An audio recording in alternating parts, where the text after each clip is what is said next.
हाय दोस्तों, सबको प्रभु यीशु मसीह के नाम से जय मसीह की। मैं आशा करता हूं आप सब लोग अच्छे हैं और प्रभु के प्रेम में हर दिन बढ़ रहे हैं। इन दिनों में मैं वीडियो बनाकर भेजता हूं और आप लोगों ने बहुत प्यार दिया, आप लोगों ने देखा और मुझे एनकरेज किया, इसलिए सबको धन्यवाद। फिर एक बार आपके सामने एक विशेष अध्याय को लेकर मैं रूबरू हो गया और ये विषय बहुत इंपॉर्टेंट है आज की मसीहत में, क्योंकि हम देखते हैं हर जगहों पर मसीहा के लोग बढ़ रहे हैं, विश्वासी लोग बढ़ रहे हैं, लेकिन बहुत बार कंफ्यूजन ये होता है कि बुलाए हुए कौन है और चुने हुए कौन है। और इसके कारण बहुत बार ये समझ में नहीं आता है। इतनी बड़ी भीड़ प्रेयरों में इकट्ठा होती है, इतनी बड़ी भीड़ कलीसियाओं में इकट्ठा होती है, फिर भी जब वो बाहर निकल कर आते हैं उनका जीवन वैसा का वैसा ही होता है। मैं किसी का न्याय नहीं कर रहा हूं, लेकिन मैं एक इसके बारे में हकीकत बताने के लिए आपके सामने आया हूं। दोस्तों, जब इन दिनों में मैं बात करता हूं लोगों से, लोग क्या कहते हैं कि मैं मसीह हूं।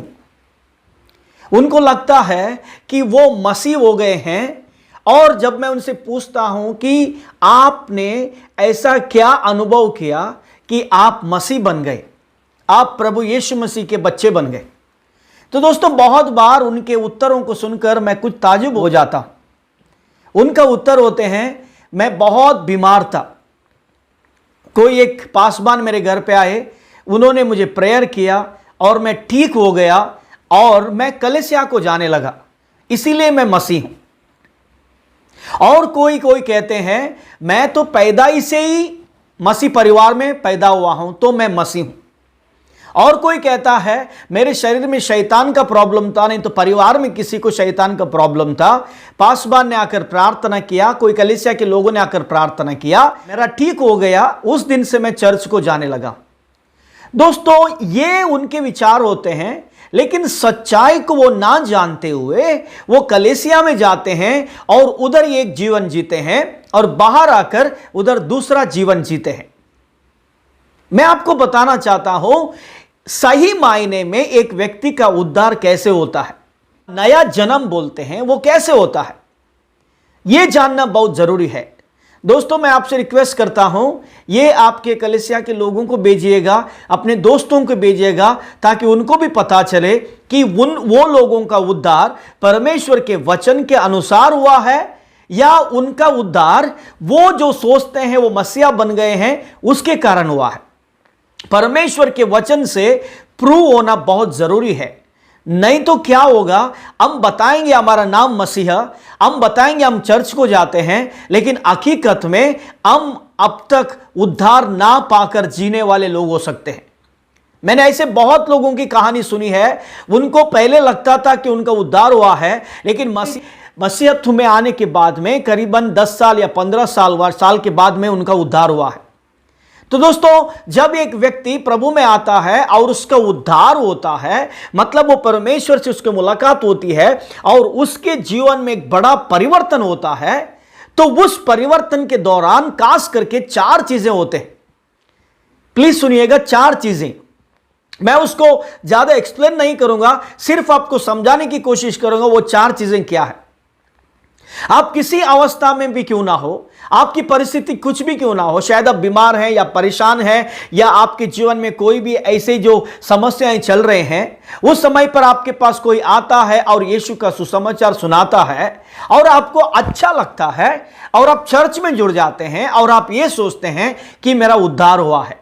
दोस्तों, नहीं, असली उद्धार कैसे होता है मेरे प्यारों? असली उद्धार एक व्यक्ति के जीवन में जब होता है, ये 4 चीजें घट जाती हैं। समझो, एक व्यक्ति है, वो परेशानी में चल रहा है या दुख में चल रहा है या कोई भी परेशान दुनिया की समस्याओं में चल रहा है, और उसके पास एक व्यक्ति प्रभु का सुसमाचार लेकर आता है। चाहे वो रेडियो के द्वारा भी हो सकता है, चाहे कोई इंसान के द्वारा भी हो सकता है, कोई ट्रैक्स के द्वारा भी हो सकता है। सुसमाचार किसी माध्यम में भी एक व्यक्ति के पास पहुंच सकता है। लेकिन जब एक व्यक्ति सुसमाचार को पढ़ता है और सुसमाचार को समझने लगता है, तो पवित्र आत्मा उनके अंदर काम करने लगता है। पवित्र आत्मा उनको कन्विक्शन देने लगता है। पवित्र आत्मा उनके जीवन को बदलने लगता है।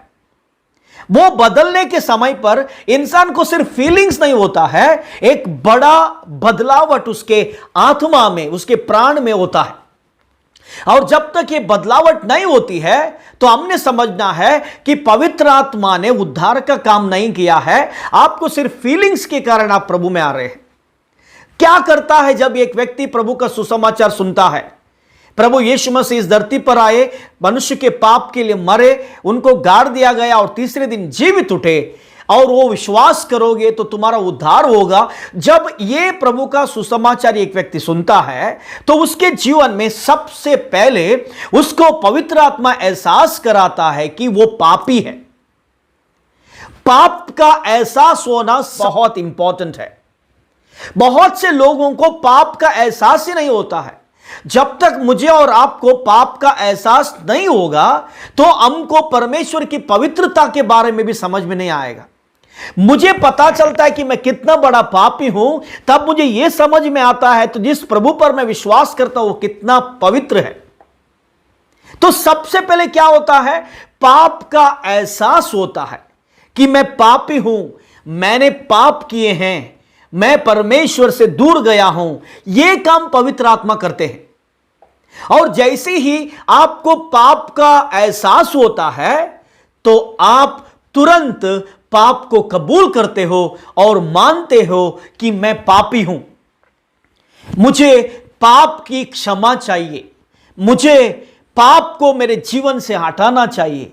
दोस्तों, अगर मुझे पाप का एहसास नहीं होता है या मैं पाप को कबूल नहीं करता हूं तो मैं सचमुच, मुझे प्रभु की जरूरत नहीं होती है, क्योंकि प्रभु यीशु मसीह इस धरती पर आए हैं पाप को मनुष्य के जीवन से निकालकर परमेश्वर के साथ रिश्ता जोड़ने के लिए। अगर एक व्यक्ति को पाप का एहसास ही नहीं होता है और एक व्यक्ति पापी है करके कबूल ही नहीं करता है तो कैसे उसका रिश्ता परमेश्वर से जुड़ सकता है? बाइबल पढ़ने से परमेश्वर के साथ मनुष्य का रिश्ता जुड़ता नहीं है। चर्च को जाने से सिर्फ मनुष्य का जीवन परमेश्वर के साथ जुड़ता नहीं है। सबसे पहले एक व्यक्ति को जब तक एहसास नहीं होता है वो पापी है और वो कबूल नहीं करता है कि मैं पापी हूं और मुझे मेरे पाप की क्षमा चाहिए, तब तक एक व्यक्ति बता नहीं सकता है कि उसके जीवन में सचमुच परिवर्तन हो रहा है। जैसे ही आप कबूल करते हैं, पवित्र आत्मा आपको और एक आगे स्टेप में लेके जाता है कि आपके पास वो अर्ज करता है कि आप उस पाप के लिए क्षमा मांगो। प्रभु यीशु मसीह के साथ अपना दिल खोलकर क्षमा मांगो। तो मेरे प्यारों, वो सारे पाप हमको याद आते हैं, वो सारे बुरे चीजें हमको याद आते हैं और हमारे अंदर पाप के लिए क्षमा का एक पवित्र आत्मा का असर होता है। और व्यक्ति क्या करता है? मेरे प्यारों, थोड़े लोग घंटे रोते हैं अपने पाप को याद करते हुए और थोड़े लोगों का इंस्टेंटली होता है वो अपने पापों की क्षमा, लेकिन वो पाप का क्षमा मांगता जरूर है। मेरे प्यारों, अगर एक व्यक्ति का जब तक पाप की क्षमा नहीं होती है तो उसका रिश्ता परमेश्वर के साथ जुड़ता नहीं है। जैसे ही व्यक्ति क्षमा मांगता है, पवित्र आत्मा उसको और एक स्टेप आगे लेके जाता है पश्चाताप कराने के लिए। पश्चाताप बहुत इंपॉर्टेंट है। उसको हम इंग्लिश में रिपेंटेंस बोलते हैं। रिपेंटेंस का मतलब क्या है? परमेश्वर से मैं दूर जा रहा था पाप के कारण, मुझे अभी प्रभु का सुसमाचार मिला, पवित्र आत्मा ने मेरा पाप का एहसास कराया, पवित्र आत्मा ने मेरे पापों को कबूल कराया, पवित्र आत्मा ने मुझे क्षमा मांगने को मदद किया। पवित्र आत्मा अभी पश्चाताप कराता है। जब हम न्यू टेस्टमेंट में देखते हैं पश्चाताप के बारे में, पतरस अपने सुसमाचार में लोगों से कहता है मन फिराओ। प्रभु यीशु मसीह भी बाइबल में कहते हैं मन फिराओ। जितने भी शिष्य लोग हैं उनका सुसमाचार का एक जगह पर वो आकर वो सबसे कहते हैं मन फिराओ। मतलब मन फिराओ मतलब पश्चाताप करो। बिना पश्चाताप किए मनुष्य का रिश्ता परमेश्वर से जुड़ता नहीं है।